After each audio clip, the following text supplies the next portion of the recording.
welcome to my channel. We are now on the second day of Vlogmas, where I create something out of fabric, where I sew it for Christmas for my home.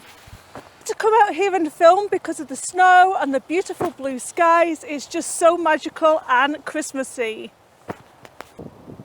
So in this video, I am going to make an advent calendar.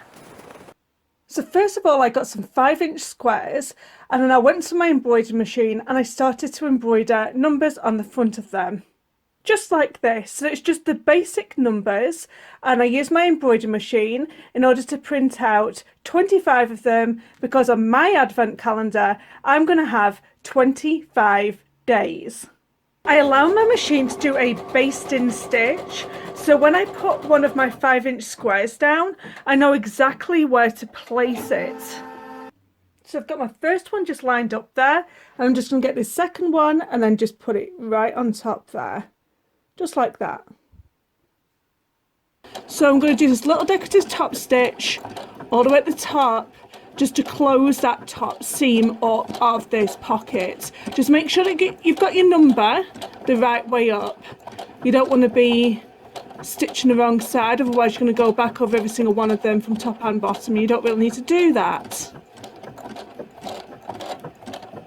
So on my Bobot Soprano, I have stitch number 32, which is, it's made to look like a hand stitch. So I'm going to use this stitch to sew on the pockets of my advent calendar. And I also want to show you that I have pinned the top and the bottom of each pocket, and I'm just going to sew each one in a U shape all the way around.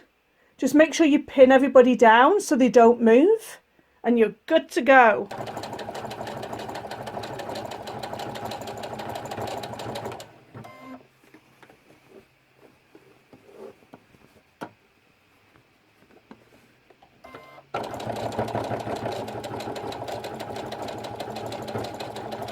I have my first pocket attached using this really pretty decorative hand stitch look. Now I just need to do another 24. So I've attached all of my little pockets, every single one now. Now I've created these little belt straps, and these are going to be my wall hangings, like so. Now I've created a quilt sandwich, and I have my hangings on the back. I am just going to do a simple top stitch just to lock both of these into place. So rather than doing a border at the bottom of this, I am using my serger to create a wave stitch. And now I'm going to have to go really slow with this because I am using this sparkly decorative thread. And I'm creating this wave stitch just around the edge of my advent calendar. So as you can see, it just creates this wave look going in and out, and it's very sparkly. I've used teal and rose gold. Now all that's left to do is hang this on the wall and get it filled with candy. And here it is. Here is the finished advent calendar. And here's all the edging in that wave stitch. Looks pretty cool. Let me know what you guys think.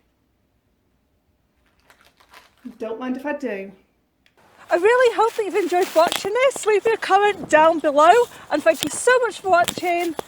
Bye.